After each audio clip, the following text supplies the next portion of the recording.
Në kopshtin Beptusha, ngjyrat e festave të nëntorit marrin jetë përmes zërave të fëmijëve, të vegjëlit me recitime, këngë, valle dhe punime të përgatitura me duart e tyre, sillin emocione të sinqerta që na kujtojnë se dashuria për atë dheun nis që në hapat e parë të fëmijërisë. Kopshti jonë siç e ka tradit, organizon çdo vit festa, ajo që ne kemi tradit dhe si rregjo që jemi, kemi shumë punime, artja na dominon në çdo aspekt dhe gjithashtu dashuria për atë dheun pa mos pa fund si gjithë gëzojnë edhe gjithë fëmijët bashkë. Unë jam Ismail Qemali, me 28 nëntori, shpalla pavarësi e ngrita flamurin e Vlorë. Unë jam Arikoja që ndisa flamurin.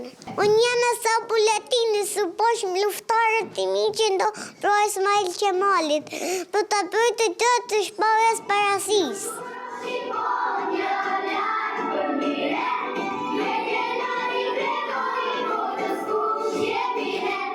Në këtë atmosferë të mbushur me gëzim dhe simbolik, fëmijët e kopshtit Beptusha përcollën mesazhin se tradita dhe historia jetojnë në çdo brez. Me programin e tyre artistik e kthyen këtë ditë në një festë të vërtet kuqezi.